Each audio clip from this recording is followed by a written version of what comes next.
Living in Virginia, you're in the fast lane on the information superhighway. We've invested $3 billion in Virginia's broadband network to give you one of the fastest internet connection speeds in the world, so you can build relationships, bring new business to our state, and meet the future of education. It's amazing what we can do together. Visit VCTA.com to learn how broadband connects the Commonwealth.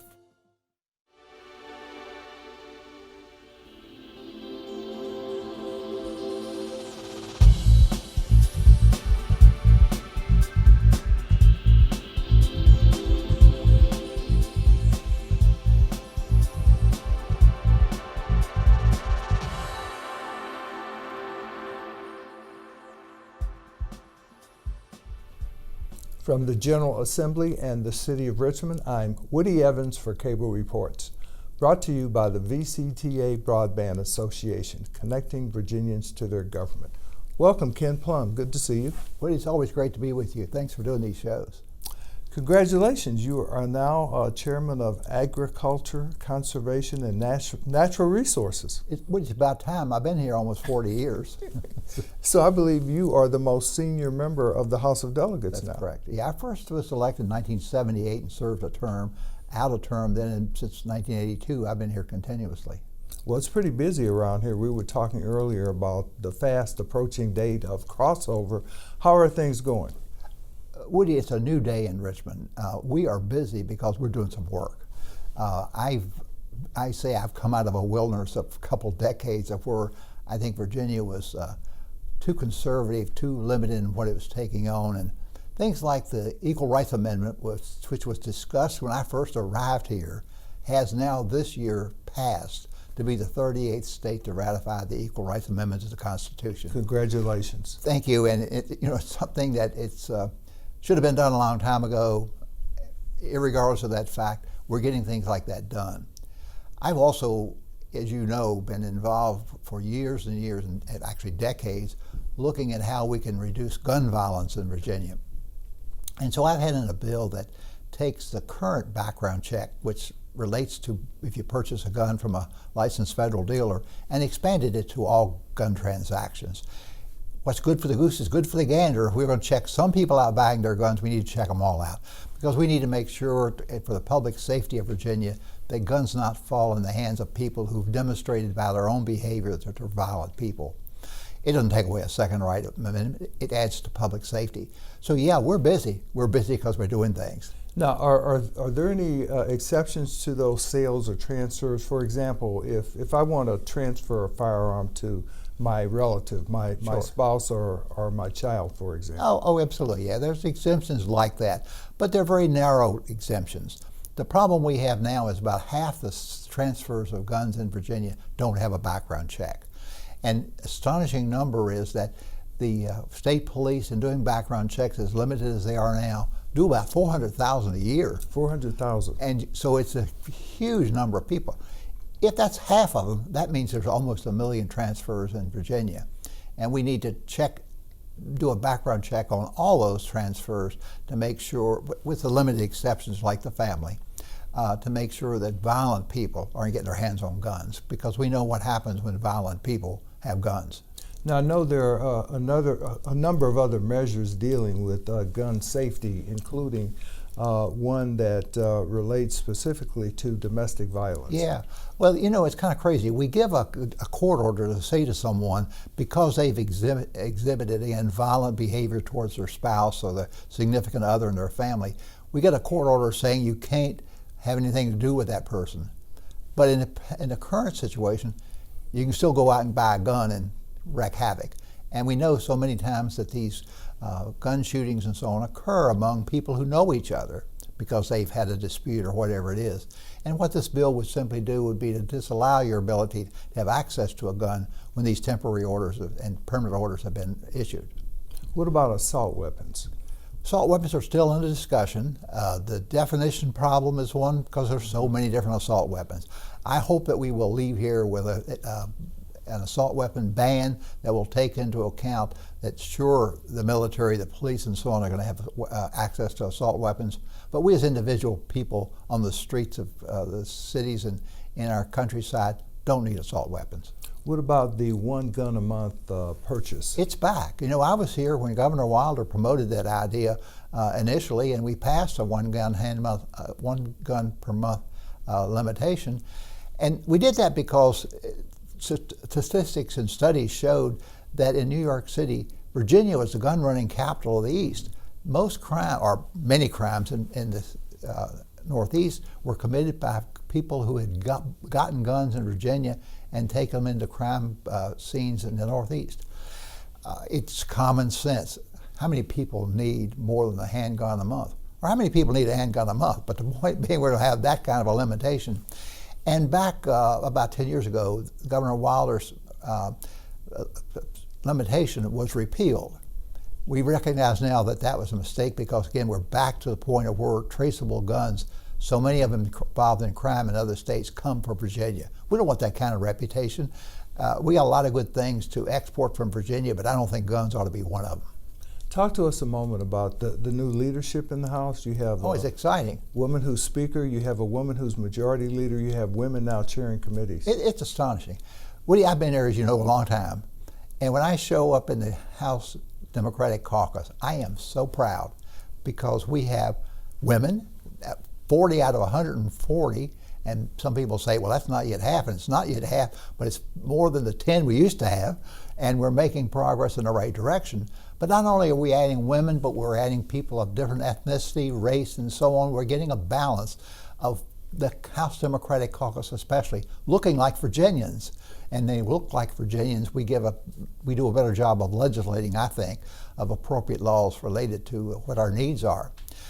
As you point out, not only are there women in the legislature, but they're in positions of power.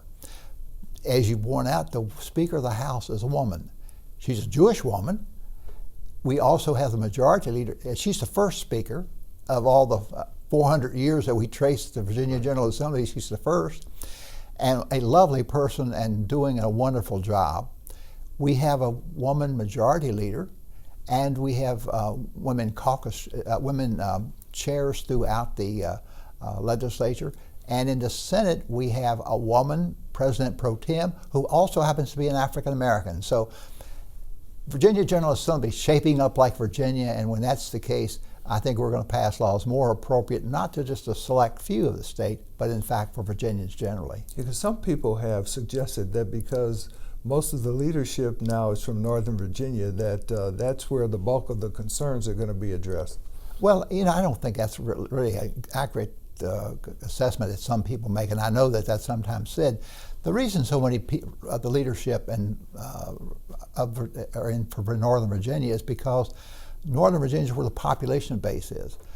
You know, there are like 8.3 million or so people in Virginia. There's 1.2 million people in Fairfax County alone. So we do one man, one vote is the rule. Your representation comes from where the people live, and so it's big in Northern Virginia. I'm a Northern Virginia, obviously now representing the Reston community, but I'm a Virginian by birth. I grew up in the Shenandoah Valley. I went to school in Norfolk. I went to school in the Piedmont. So I have a commitment to the state as a whole. And I think that we have to recognize that we have some advantages economically in Northern Virginia. We have a wonderful economy and so on. But we do not gain by being the only haves when there are other have-nots. We got to do things that we can to promote economic development, good educational programs and so on for the Commonwealth as a whole. Now, you have pursued for years equitable wages for the residents of the Commonwealth. Yeah. Where's your minimum wage bill? Yeah, we're going to have a minimum wage bill coming out of the House, I think just within the next week or so. A number of bills, my bill, for example, would have been the first year trued up the $7.25 rate for a minimum wage to its what would have been the purchasing power at the time it was put in place. And when was that? When was it put in place? It was 1970 something, and it was about that purchasing power would be about $11. So I would say the first thing we do is true it up. I'm not sure exactly what the bill's going to be coming out of the House, but it's going to be more than 7.25, which, as we both know, no one can live on. And we're going to get it to a more respectable level. But beyond just getting it to a more respectable level, we're going to have gradations within it where we advance it over time as we get closer towards a more living wage, and as we get closer to recognizing that there's inflation that takes away its purchasing power. Have you received any pushback from the rural members about raising the minimum wage? There are those people who think that we ought to protect small business, and I don't disagree with that. We ought to protect small business, but we don't protect small business, I believe, by having people work for less than the wages that they can live on.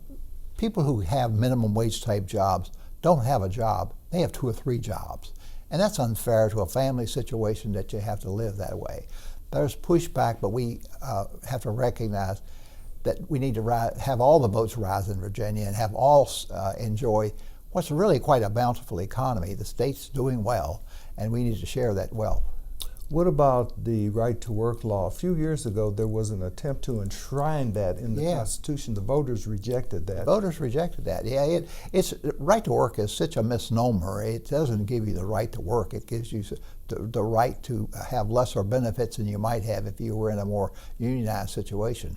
There's going to be an effort this year, and I think it's going to be successful, to either repeal or to amend it so that if you are realizing the benefits of being in a union, then you also have to pay the union dues. I mean, it's just an equitable thing.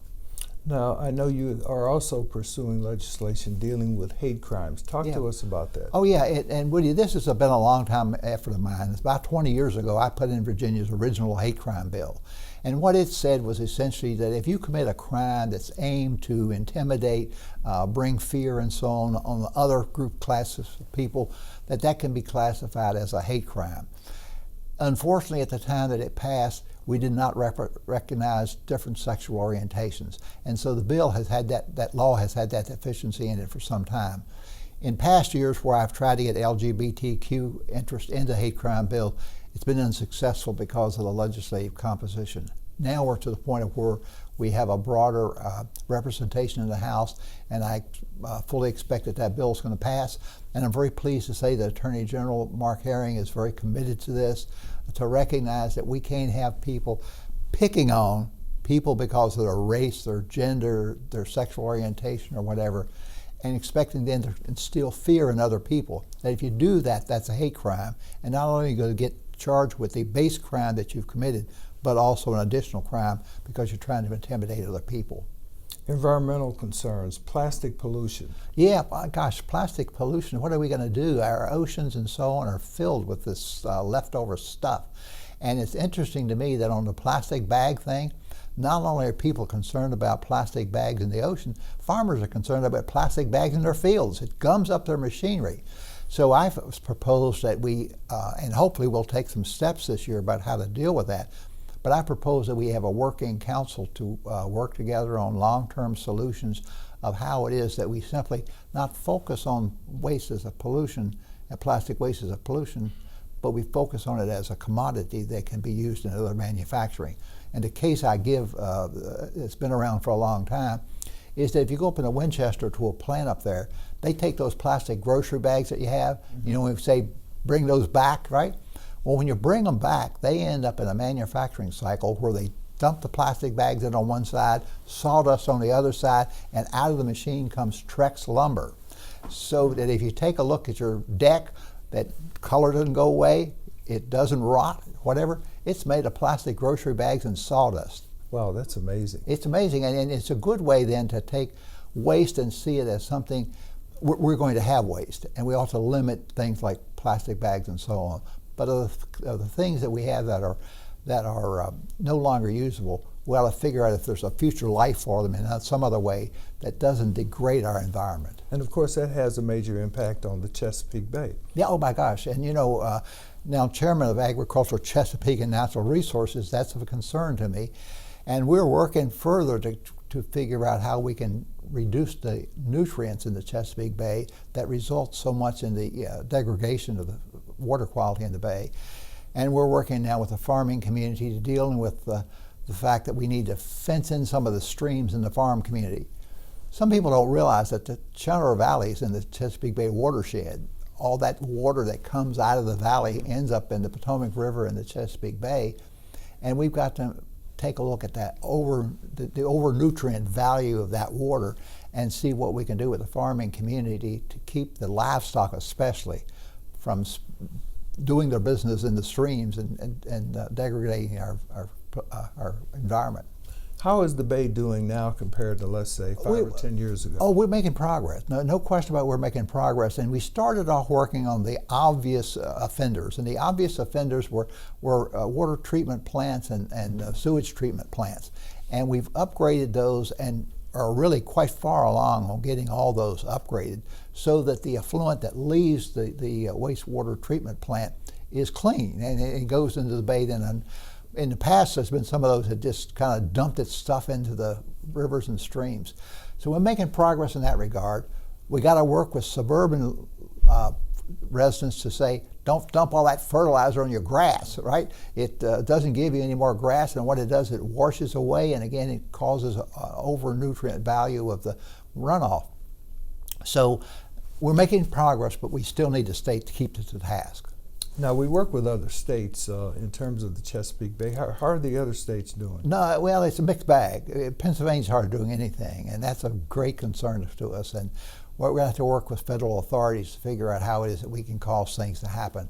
In Virginia, we made a commitment. We set goals, and we're working towards those goals. Goes back to Governor Gerald Baliles when he started the Chesapeake Bay program. And it recognizes that if you set a goal and make a commitment, you can make a difference. Pennsylvania has chosen not to do that. There's a whole series of reasons why. Pennsylvania is a state in some economic troubles, but they need to get with it because the people who live downstream from you suffer the consequences of your inaction. Now, I think agriculture is a huge economic producer for the Commonwealth. How is agribusiness doing these? Again, it's a mixed bag. Agriculture is our largest business sector. In Northern Virginia, which you don't think of in terms of agriculture, are amazing consumers of fresh produce and so on. Our farmer market program in Northern Virginia, and I think really throughout the state, is doing extremely well. Now, that's not going to keep farmers essentially alive, but it does say that people do have an interest in farms being local, farms providing us with the fresh produce and so on that we want and need. But we need to recognize also that, for example, the dairy industry is in a terrible decline. People are now turning to other sources of products. I myself have a lactose intolerance, so I use oat milk as a health necessity. But the farm community is a strong community made up of men and women that are a delight to know because they're so hardworking and so persevering. And what we can do to look at, for example, out of the Southwest, how we can create markets, developments there to be able to get produce out to the larger metropolitan areas. We need to encourage that. The one highlight in particularly Southwest Virginia and Southside Virginia, where so much of the soil was depleted with the production of tobacco, is the production of industrial hemp. Mm-hmm. And the industrial hemp industry is doing extremely well. Don't get all excited about growing marijuana. We're talking about industrial hemp. We're talking about the fibers that can be used from industrial hemp and the number of different ways that it can be used in commercial production. And that market is really coming along. Yeah, as Danny Marshall would put it, rope, not dope. Rope, not dope, exactly right. Now, what about technology in terms of farming? Have new technologies helped them in terms of producing their crops? It's amazing what's happening. We talked about how to apply agricultural nutrients and fertilizer and so on.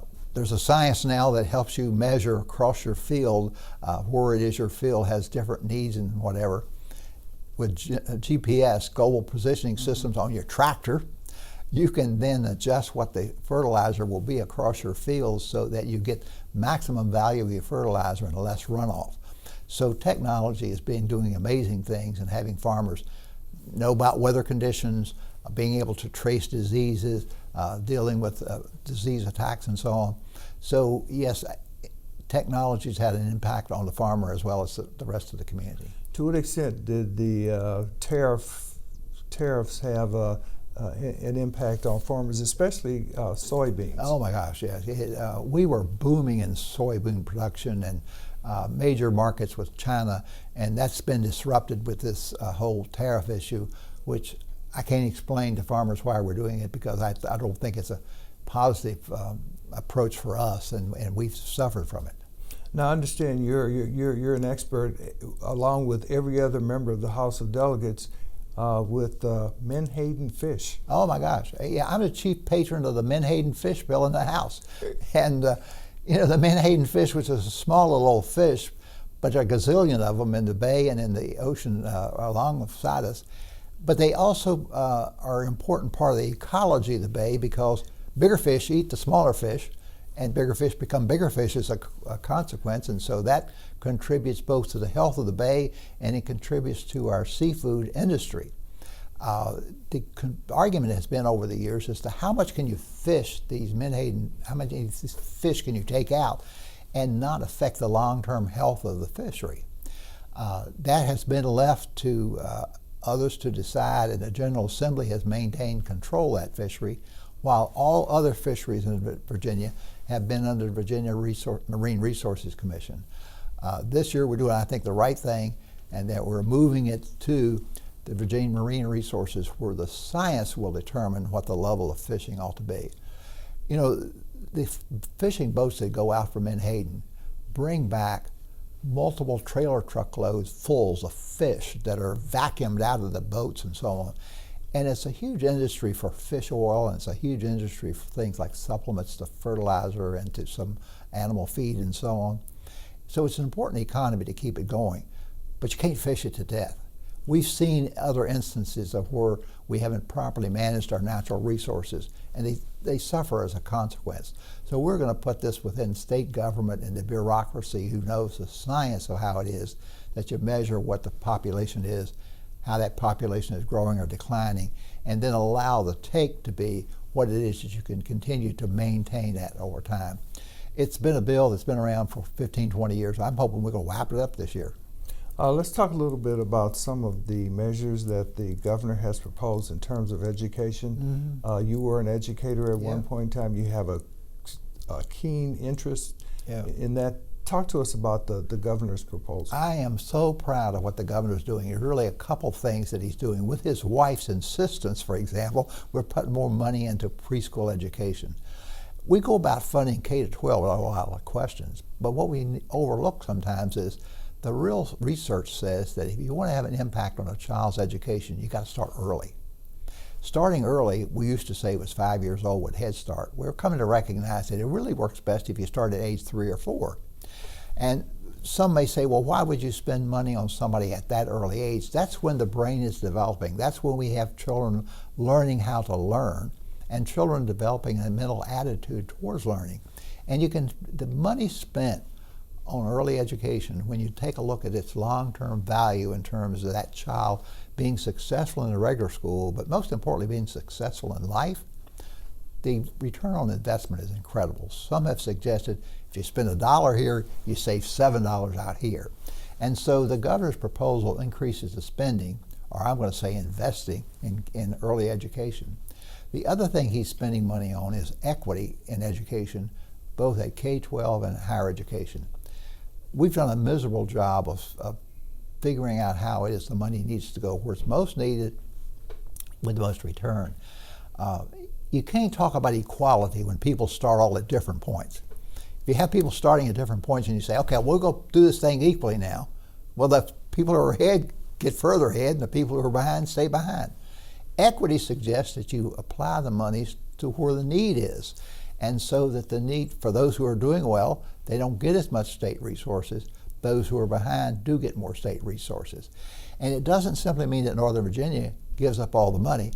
Northern Virginia has a lot of children, in Fairfax County included, who are on free and reduced lunch, who aren't doing well, and who need the extra punch that the governor's proposing with additional monies for special programming. So I'm very, very pleased with the direction the governor has proposed, and I think the General Assembly is going to follow that lead and do things like also grant free tuition to community college students. Talk to us about transportation needs. There is a new tax proposed, a new gas tax, obviously needed because we have more fuel-efficient cars. People are carpooling more. Right. So what impact will this tax have? Well, it'll catch us up. What we have now, Woody, is we have people traveling more, buying less gas, and hence less gas tax. As they travel more, our roads need more improvement, and we need transportation alternatives. But if you depend on the gas tax, you're in a losing proposition. I drive a car that uses zero gas. And people have suggested we should make a charge, and we do make a charge, and I support a charge to the fact that I need to contribute to the cost of the roads. But we need also to build our transportation funding plan around how many miles you travel, not how much gas you use. We need to discourage the use of gas and allow people who travel a lot to make a greater contribution. That's essentially the essence of the governor's plan, but it not only goes to roads, it also goes to railroads, which we need to have, and other transportation modes as well. So we would use, for example, GPS devices to determine how much mileage someone has used and basically impose some type of tax. Yeah, I can look on my cell phone today and tell you how many miles I have on my car, right? So if we can do that with some cars, we can do it with all cars. Technology allows us to do that when in the past it may have been a challenge to get that done. Now, in your opinion, how is Smart Scale operating in your jurisdiction and statewide? The Smart Scale says, again, that you prioritize projects across the state as where do we most need to spend the money. And I think it does a good job in that regard. The problem has been that if you list the needs and you look at your money, they don't equal up. So Smart Scale does a good job of prioritizing, I think, the highest needs across the state, but it doesn't go far enough. And so what this tax proposal would do would be to, again, apply the more money with an equitable approach to it, to meeting everybody's basic needs. Where now we have to leave, for example, we have like 300 and some bridges that are engineering defective, and we got to respond to that kind of need as well. What about doing away with safety inspections? That's another proposal. Yeah, it seems to be controversial, and it's controversial in part because people do safety inspections and they get paid for doing it. And I respect that's some people's jobs. But as a matter of fact, safety inspections do little to improve highway safety. New cars being what they are, they don't require the same level of inspection and care as in the past. It looks like we're probably going to go to an every other year safety inspection. I would have been comfortable with going with no safety inspections. 30 seconds left. What will be a successful session for you? We're going to make progress in terms of eliminating discrimination among peoples. We are passing a number of laws that do that. We're also taking out of the codes the discriminatory aspects of the code that's been there in the past. And we already passed the Equal Rights Amendment. We're going to make communities safer with gun control and education. Thank you for being here, Ken Plum. Thank you for having me. Thank you for watching Cable Reports, brought to you by the VCTA Broadband Association. Until next time, I am Woody Evans.